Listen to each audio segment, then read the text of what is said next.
Well, today I'm going to talk about one of the byproducts of the NFDA for Chem Ina's team working on building data repositories, and the idea is to make sure that we build components that are reusable across projects, and ontology elements is one of the outcomes of this effort towards reusing components that we build across projects. So what are ontology elements? So before I get into the details of what exactly an ontology element or web component is, just broadly oversimplifying the entire annotation process, where researchers often publish their data in journals, and most of the cases, annotations are not readily available, and cases where data has been deposited in data repositories, annotations are often stored by the interaction with services such as the terminology service or the ontology lookup services, either via electronic lab notebooks or the submission tools or the curation tools in the process, more like the Excel sheets that have been discussed in the previous talks. But I would like to focus on these electronic lab notebooks and the submission tools, or the curation tools a bit more, and showcase what's the current situation here. Um, in an typical web framework, if you want to provide an input to accept any text from the user, so basically you use the input tag, which is basically a HTML tag. That's kind of telling your browser to render an input component there, and then the user is allowed to put in whatever the details or the text that he would like to. The downsides of having this in as a part of the web tools is that that would allow the users to put whatever the information or the values that they would like to, and eventually it leads to non-standardized way of writing different versions of the same term that the user would like to report.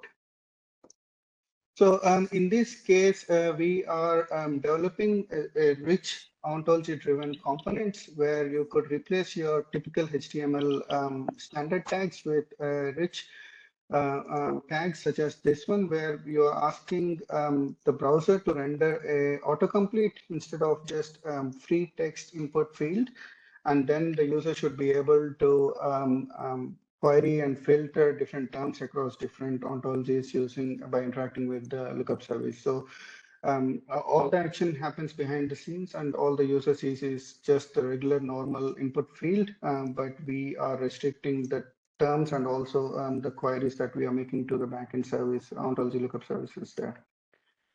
It doesn't end there. Also, the components are available in order to render these rich annotations in a more user-friendly way. In this case, the same spectrometer that has been annotated using NMR-CV control vocabulary term can be hyperlinked and also provided with metadata that represents the annotation source from. Also, on the storage layer, this information is now available so that this information can be extracted and also reused for further machine learning or any other potential applications of this additional metadata that has been provided here. So as I mentioned, these are a bunch of rich tools or components or widgets, whatever you call them, that are going to allow the user to interact with different ontologies via the lookup services and be able to annotate their text right in their web browser without actually having to deviate from their normal workflow. And also the interfaces that are actually representing or showing these rich annotations can also provide a more user-friendly way of allowing the user to explore the annotations that have been already provided. I'm going to quickly skim through the different components that are currently available and also the types of outputs that potentially be configured with this.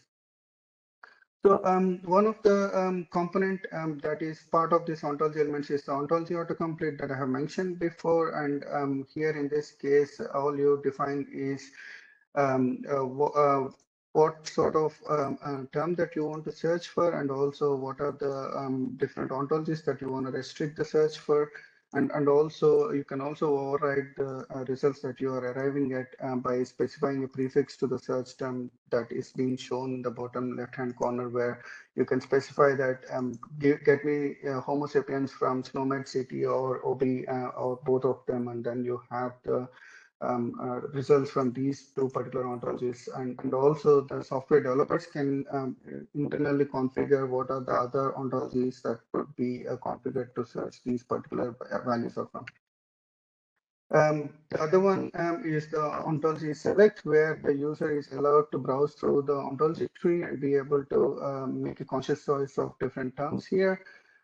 This is typically the case in case of Chemotion, which is our electronic lab notebook, where the users is allowed to browse through the CHMO ontology and be able to select the different terms there. We also provide options to reconfigure the local weights, wherein the search results are sorted by the ontology lookup services, but we can also further resort them locally based on the weights that are provided by the software itself, and also a fallback system where the lookup service is no longer available, or the application that has been integrated with is disconnected from the internet. Ontology annotate, this is an equivalent to your normal text area that you would normally see on any web page, except in this case when you actually select a term or select a bunch of words, then it tries to look for the matches in the ontologies and then be able to provide you the terms that are retrieved from this, and then the output is stored in order to represent the exact term that has been selected, and also the annotations that have been annotated here. One of the other more of an experimental feature that we are looking at is also the ontology compose, wherein it tries to understand what you are trying to present there by actually looking into a domain-specific knowledge graph and understanding if the user is actually looking into a specific term and or concept that he wants to represent there. This is more experimental that we would like to try out and understand a bit more how this can be used.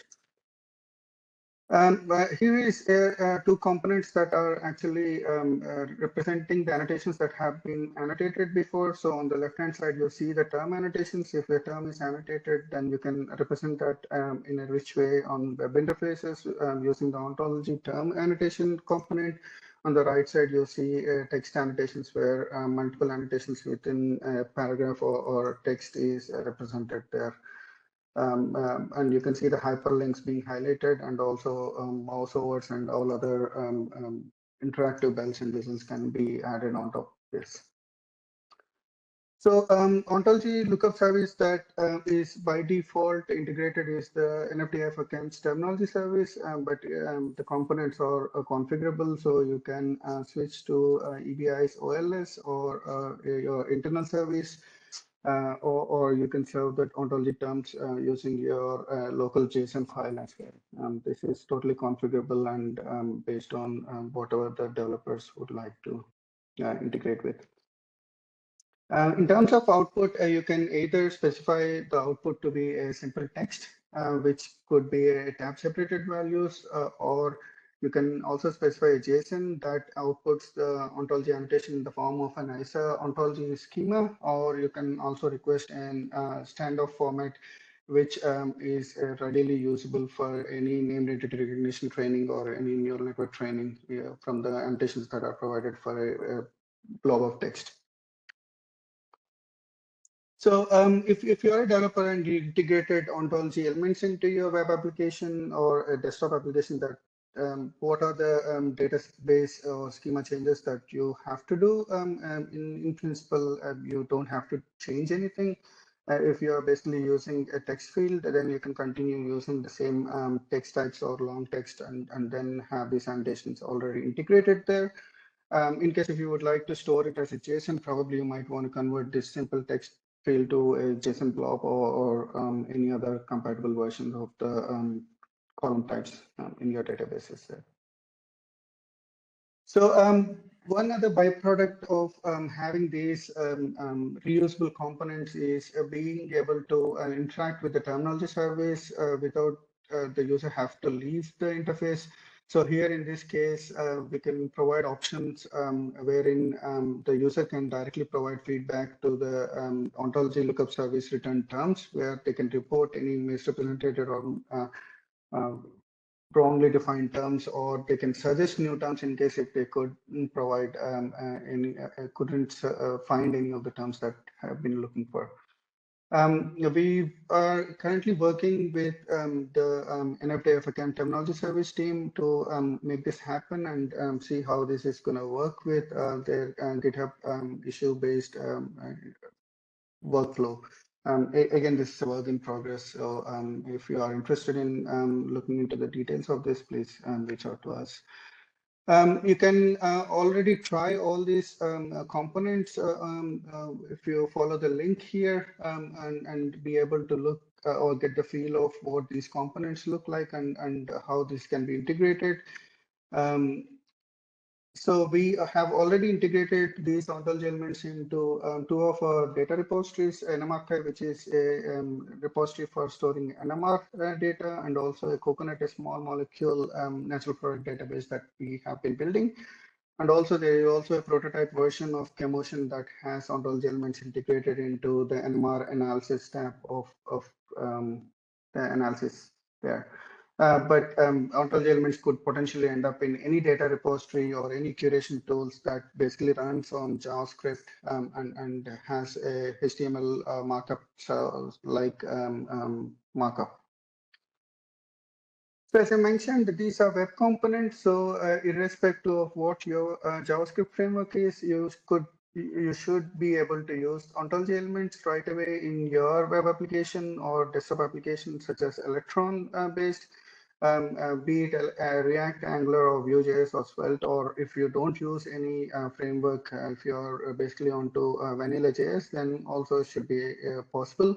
And we have already provided a template projects for all these frameworks available on our documentation site, if you are interested.